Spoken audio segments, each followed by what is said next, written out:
დიდი მადლობა ბატონო კარპენტერ ამ შესაძლებლობისთვის. თქვენ ხართ საქართველოს დიდი ხნის მეგობარი და გავლენიანი ფიგურა, რომელიც ძალიან კარგად იცნობს ჩვენს ქვეყანას და რეგიონულ კონტექსტს. სწორედ ამიტომ განსაკუთრებით საინტერესოა თქვენი მოსაზრების მოსმენა იმ საკითხებზე, რომლებიც უშუალოდ უკავშირდება შეერთებული შტატების საქართველოს ურთიერთობებს და უფრო ფართო გეოპოლიტიკურ სურათსაც. ამიტომ სურს დავიწყოთ ამერიკას საქართველოს ურთიერთობებში ახალი ამბით. პირველი კომუნიკაცია ტრამპის ადმინისტრაციასთან. 30 მარტს ტრამპის გაპრეზიდენტების შემდეგ პირველად შედგა სატელეფონო საუბარი მარკო რუბიოსა და კობახიძეს შორის. სახელმწიფო დეპარტამენტის ვებგვერდზე წერია, რომ საუბარი ეხებოდა უსაფრთხოების საკითხებს კავკასიასა და შავი ზღვის რეგიონში. მოგვიანებით კობახიძემ X-ზე დაწერა, რომ მათ უფრო მეტი თემა განიხილეს. თქვენი აზრით, რას შეიძლება უკავშირდებოდეს ეს სატელეფონო ზარი? Ფიქრობ, რომ ამ სატელეფონო საუბრის სავარაუდო თემა იქნებოდა ამერიკის შეერთებული შტატებისა და ისრაელის ომი ირანის წინააღმდეგ, რომელიც გეოგრაფიულად ძალიან ახლოსაა საქართველოსთან. სულ რამდენიმე ასეული კილომეტრის დაშორებით და დიდი ალბათობით სწორედ ეს გახდა საუბრის უშუალო მიზეზი. რა თქმა უნდა, სახელმწიფო დეპარტამენტის განცხადება საკმაოდ ბუნდოვანი იყო განხილულ თემებთან დაკავშირებით. მათ ახსენეს ორმხრივი ურთიერთობები, თუმცა ეს შეიძლება პრაქტიკულად ყველაფერს ნიშნავდეს. ამიტომ რთულია ზუსტად განსაზღვრა, თუ არ გამოვლინდა ვინმე, ვინც უშუალოდ მონაწილეობდა საუბარში და დეტალებს გაამჟღავნებს.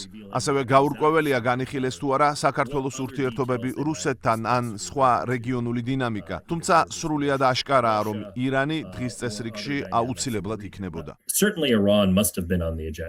დიახ, და ალბათ მნიშვნელოვანია გავითვალისწინოთ ისიც, რომ ამ ზარს ინუსტრებდა პეტერ ანდრეოლის, ამერიკის სახელმწიფო დეპარტამენტის ევროპის და ევრაზიის საქმეთა ბიუროს წარმომადგენლის ვიზიტი საქართველოში. ალბათ შემთხვევითი არ იყო, რომ მან მოინახულა როგორც ანაკლიის, ისე ფოთის პორტები.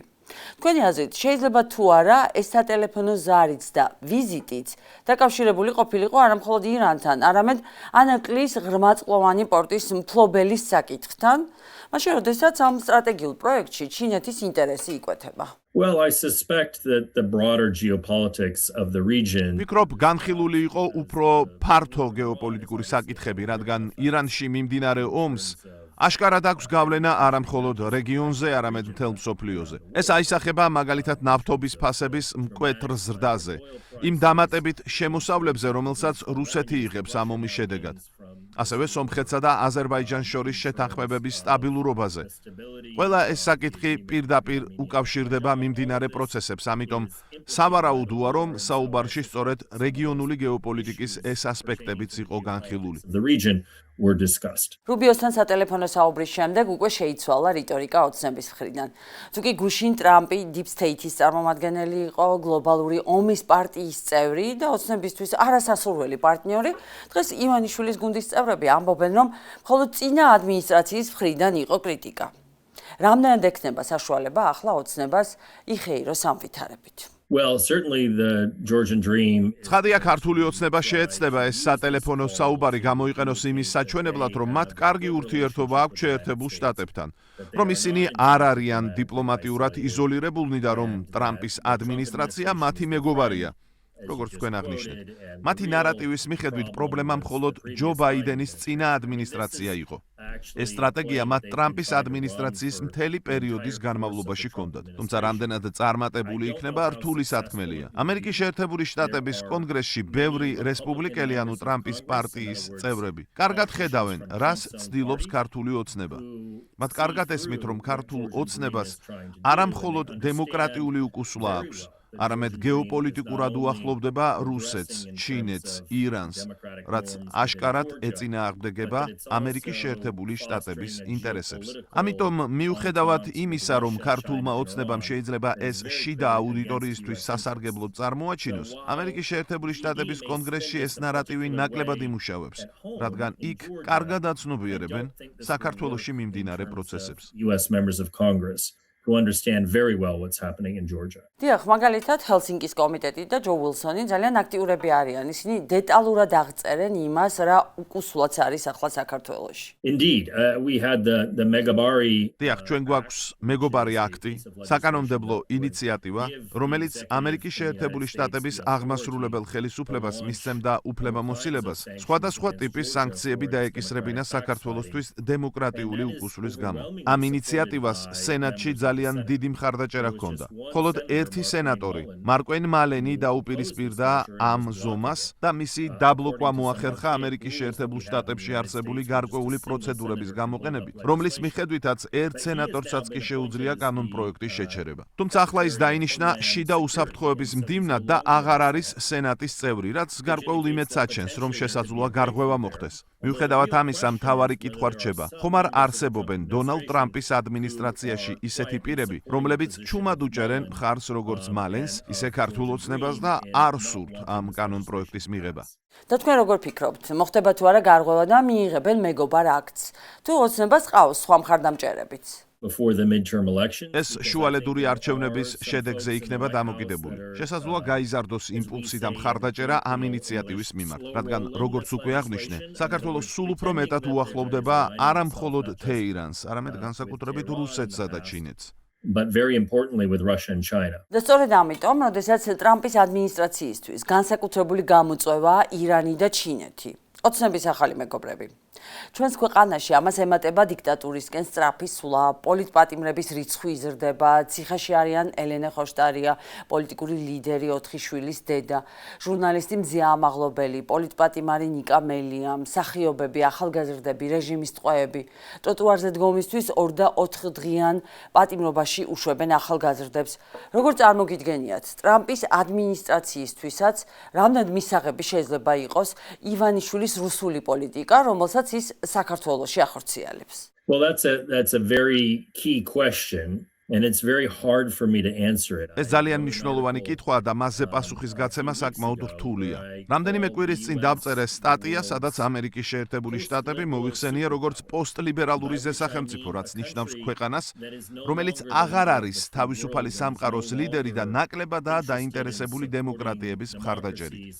დღეს უფრო ტრანზაქციულ პოლიტიკას ვხედავთ, სადაც ხელისუფლება შიდა არალიბერალური ხედვებით მოქმედებს და გარკვეულწილად ცდილობს დაახლოებას რუსეთსა და ჩინეთთან.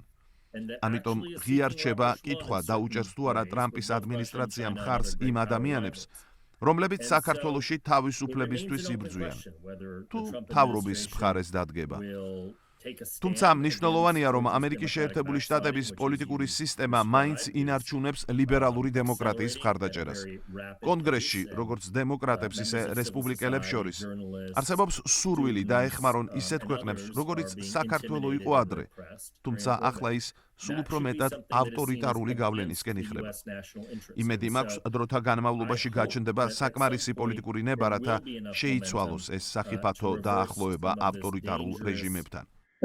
Rapprochement with authoritarians that we see under the Trump administration. თუ შეიძლება დავაზუსტებ, იმ შემთხვევაში, თუ კი ამერიკას ირანის გამო ახლა საქართველოს მხარდაჭერა დაჭირდა და თუ ქართული ოცნება შეეცდება ამ ფაქტორის გამოყენებას და სანქციების მოხსნას მოითხოვს ივანიშვილისთვის, შესაძლებელი იქნება ამ ტიპის კომპრომისის მიღწევა დღეს ვაშინგტონთან? Well, I think at the end of the day, the United States doesn't really need Georgia to be able to prosecute this war in Iran. ფიქრობ, საბოლოოდ ამერიკის შეერთებულ შტატებს ნამდვილად არ სჭირდება საქართველო იმისთვის, რომ ირანთან ომი აწარმოოს.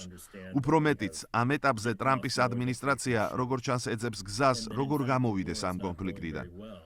მათ სავარაუდოდ გააცნობიერეს, რომ ეს ომი იმაზე რთულია, ვიდრე თავიდან ეგონათ და არც ისე წარმატებით მიმდინარეობს.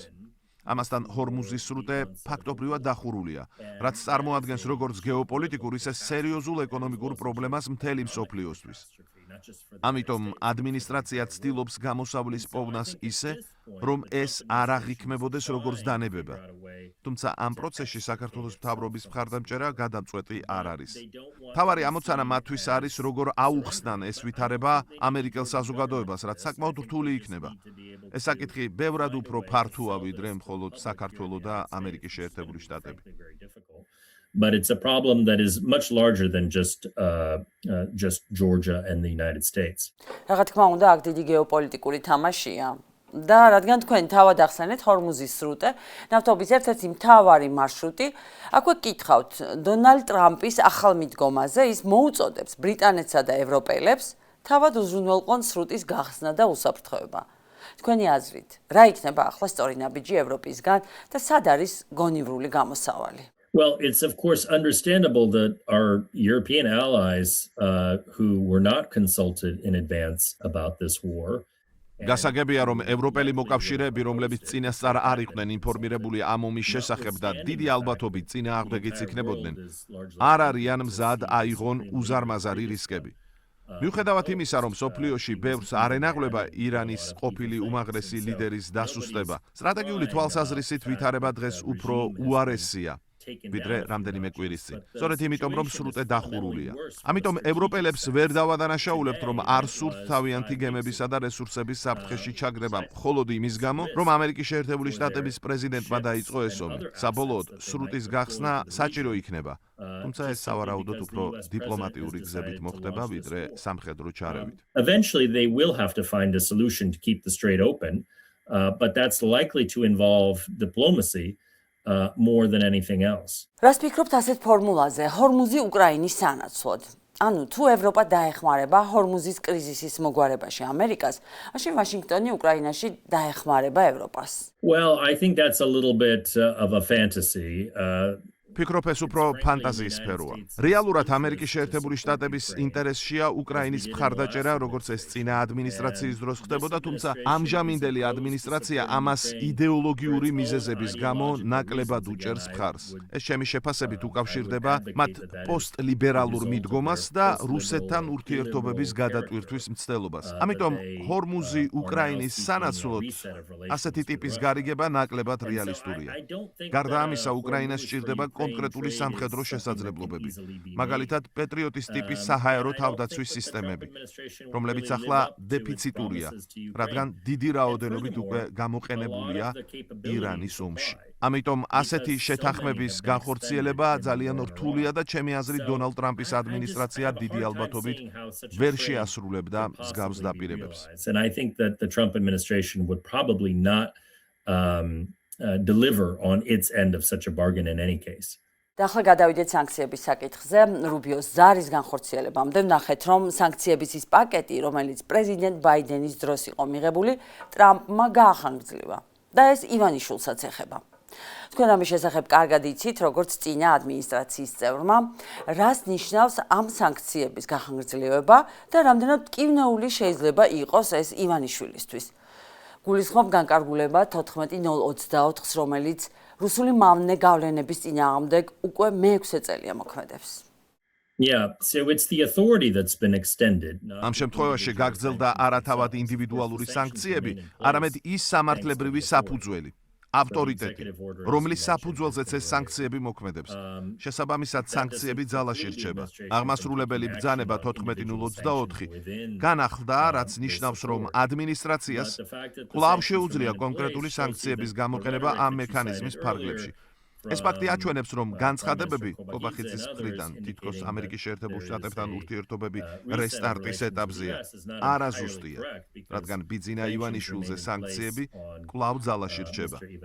ამ საკითხს ყურადღებით უნდა დავაკვირდეთ, რადგან ცნობილია, რომ ქართული ოცნების წარმომადგენლები აქტიურად ლობირებენ ვაშინგტონში ამ სანქციების მოხსნას. მნიშვნელოვანია, შეინარჩუნებს თუ არა კონგრესი მყარ პოზიციას საქართველოს დემოკრატიული უკუსვლის საკითხზე. To stand firm on the issue of Georgia's democratic backsliding and make it difficult for the administration to take any rash moves in this regard. და ახლა როგორც ეუთოში ამერიკის ყოფილ ელჩს მინდა გკითხოთ ეუთოს მოსკოვის მექანიზმზე, რომლის ამოქმედებასაც საქართველოსთან დაკავშირებითაც ველით. ამ მექანიზმში პირდაპირ არის საუბარი პოლიტპატიმრებზე, რუსული კანონის გაუქმებაზე და პროტესტის მონაწილეების წინააღმდეგ განხორციელებულ ქმედებებზე, რომლებიც წამებასთან არის გათანაბრებული. თქვენი აზრით, რა პირობებში შეიძლება ამოქმედდეს ეს მექანიზმი და რა უპირატესობები აქვს მას? Well, the advantages of the Moscow mechanism are that it is one of the few OSCE tools that does not rely on consensus. ეუთოს მოსკოვის მექანიზმის მთავარი უპირატესობა ის არის, რომ იგი ერთ-ერთი იშვიათი ინსტრუმენტია, რომელიც კონსენსუსზე არ არის დამოკიდებული. ანუ საქართველოს არ შეუძლია მისი დაბლოკვა. თუნდაც საქართველოს შეეცადოს, რომ რუსეთთან, ბელარუსსა და სხვა ავტორიტარულ სახელმწიფოებთან ერთად შეაფერხოს ეს პროცესი, მექანიზმი მაინც შეიძლება ამოქმედდეს, რადგან საჭიროა მხოლოდ ქვეყნების შედარებით მცირე ჯგუფის მხარდაჭერა. დაახლოებით 2 ათეული სახელმწიფოს მხარდაჭერის შემთხვევაში ეს მექანიზმი ქმნის შესაძლებლობას, რომ საქართველოს მთავრობისგან მოითხოვონ ის ვალდებულებები, რომლებიც მან არ შეასრულა, მათ შორის ჰელსინკის საბოლოო აქტი და სხვა დოკუმენტებით აღებული პასუხისმგებლობები. ეს მოიცავს გამოხატვის თავისუფლებას, შეკრების თავისუფლებას, სამოქალაქო საზოგადოების თავისუფლებას, ყველა იმ ძირითად უფლებას, რომელიც ამჟამად სხვადასხვა კანონით იზღუდება, მათ შორის უცხოური აგენტების კანონითა და სხვა მსგავსი ინიციატივებით. მოსკოვის მექანიზმი ამ პრობლემებზე ყურადღების გამახვილების ეფექტური საშუალებაა და ხელისუფლების ანგარიშვალდებულებას ზრდის, თუმცა უნდა ითქვას, რომ იგი არ წარმოადგენს სანქციისა ან პირდაპირი ზეწოლის ინსტრუმენტს, ის უფრო პრობლემის წინ წამოწევასა და გამომზეურებას ემსახურება. But ultimately, that's what it is. It's shining a light on a problem. And holding the government accountable. ივანიშვილის რეჟიმს აქვს ლეგიტიმაციის პრობლემა, როგორც შიდა, ისე საერთაშორისო დონეზე. ამის გამო მიიღეს ეგრეთ წოდებული ლეგიტიმაციის კანონი, რომლის მიხედვითაც მათი არაღიარება შეიძლება პატიმრობითაც დაისაჯოს. რა ტიპის რეჟიმებს სჭირდებათ მსგავსი კანონები? Well, obviously regimes that struggle with domestic legitimacy. ასეთი კანონები, როგორც წესი, სჭირდებათ იმ რეჟიმებს, რომლებსაც შიდა ლეგიტიმაციის პრობლემა აქვს და რომლებიც ცდილობენ შემცირებული მხარდაჭერის კომპენსირებას იძულებითი და რეპრესიული მექანიზმებით. ეს არის ტიპური პრაქტიკა ავტორიტარულ სისტემებში. როდესაც ხელისუფლებას ხვდავს დამოუკიდებელი სამოქალაქო საზოგადოების ხმას და ცდილობს ზემოდან თავს მოახვიოს საზოგადოებას საკუთარი ნარატივი. სწორედ ამას ვხედავთ დღეს საქართველოშიც. ცდილობას, რომ საზოგადოების ხმა არ ისმოდეს და ჩამოყალიბდეს ერთიანი ოფიციალური ნარატივი, თითქოს ხელისუფლება ერთადერთი ლეგიტიმური წარმომადგენელია. ამასთან არსებობს სერიოზული კითხვები ბოლო არჩევნებთან დაკავშირებითაც. სხვადასხვა კვლევა აჩვენებს, რომ რეალური მხარდაჭერა შესაძლოა ნაკლები იყოს, ვიდრე ოფიციალურად გამოცხადდა, რაც ლეგიტიმაციის დეფიციტზე მიუთითებს. So in terms of democratic legitimacy, there is a deficit. და ამ ფონზე ივანიშვილი ითხოვს დასავლეთისგან, რომ თუ კი ლუკაშენკოს ელაპარაკებიან, პუტინს წითელ ხალიჩას უფენენ, რატომ არის ივანიშვილის დიქტატურა პრობლემატური? რატომ არ იღებენ მას და მის ქვეყანას ისეც, როგორიც არის, ავტორიტარულს? როგორ ფიქრობთ, გამოუვა მას ეს? I don't think it's going to work. არ ფიქრობ, რომ ეს იმუშავებს. რეალობა ის არის, რომ ამერიკის შეერთებულ შტატებს აქვს გლობალური ინტერესები და მას უწევს ურთიერთობა ყველა ტიპის ქვეყანასთან, მათ შორის არადემოკრატიულ ლიდერებთანაც. ეს ყოველთვის ასე იყო და მომავალშიც ასე იქნება. თუმცა, როდესაც დემოკრატიული პარტნიორი ქვეყანა, როგორც საქართველო იყო, იწყებს ავტორიტარული მიმართულებით სვლას, ამერიკის შეერთებულ შტატებს აქვს ინტერესი გამოიყენოს სანქციები და სხვა ბერკეტები, რათა გამოხატოს უკმაყოფილება. განსაკუთრებით იმ ფონზე, როდესაც საქმე მხოლოდ დემოკრატიულ უკუსვლას კი არ ეხება, არამედ ქვეყნის გეოპოლიტიკურ გადახრასაც, რუსეთის, ჩინეთისა და ირანისკენ, რაც პირდაპირ ეწინააღმდეგება ამერიკის შეერთებული შტატების ინტერესებს. სწორედ ამიტომ, ამ კონკრეტულ შემთხვევაში, ამერიკის შეერთებულ შტატებს უნდა ჰქონდეს მკაფიო ოპოზიცია და გამოიყენოს ყველა შესაძლო ინსტრუმენტი, რათა ხელი შეუწყოს საქართველოს დაბრუნებას უფრო დემოკრატიულ პოლიტიკურ სისტემაში. To encourage the regime in any way it can to move back towards a more democratic political system. და კიდევ ივანიშვილი ერთ დღეში არ გამხდარა დიქტატორი. დაეხმარა თუ არა მას ამერიკის და ევროპის ზომიერი პოლიტიკა ამაში. ის სათანადო ფასს არასდროს იხდიდა დემოკრატიის უკუსლის გამო და ბოლოს ნახეთ და მივიღეთ დასავლეთის მოკავშირის ნაცვლად რეჟიმი, რომელიც რუსეთს სანქციების გვერდის ავლაში ეხმარება. სანქცირებული რუსული ნავთობის ტრანზიტითაა დაკავებული.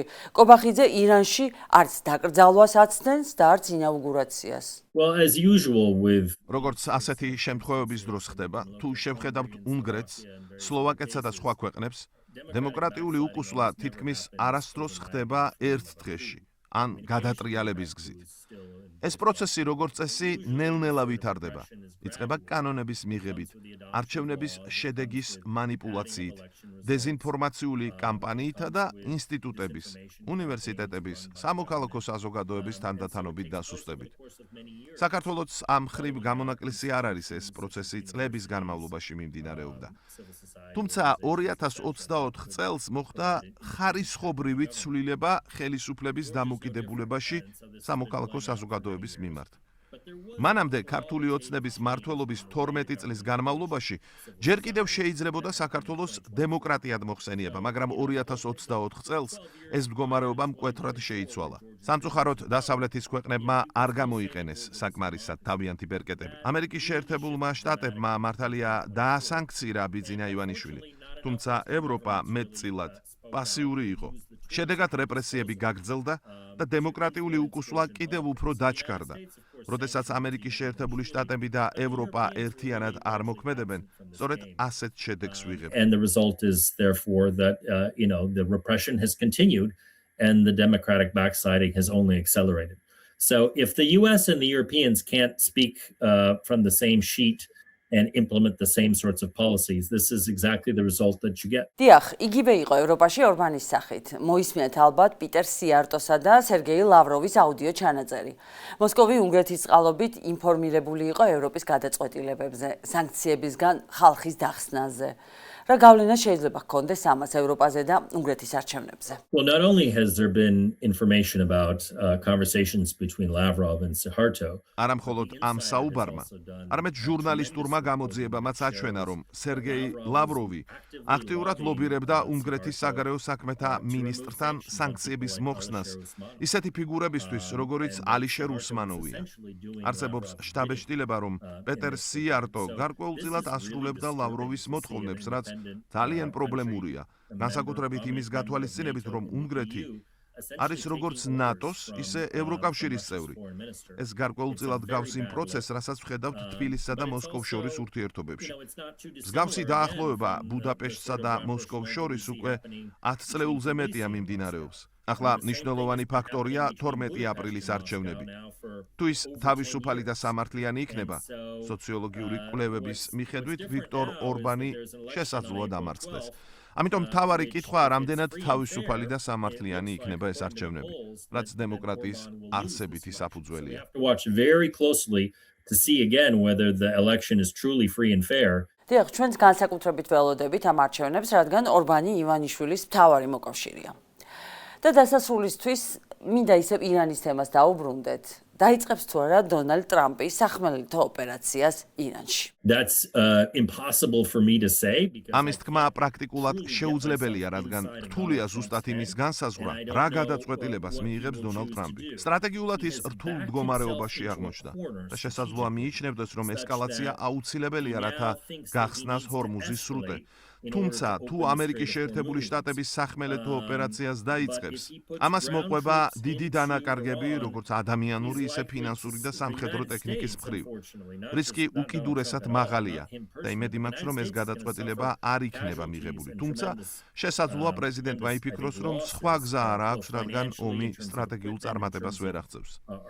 პირიქით, შედეგია გეოპოლიტიკური კრიზისი, ნავთობის ფასების ზრდა და გლობალური ეკონომიკური პრობლემები, რაც გავლენას ახდენს მთელ მსოფლიოზე.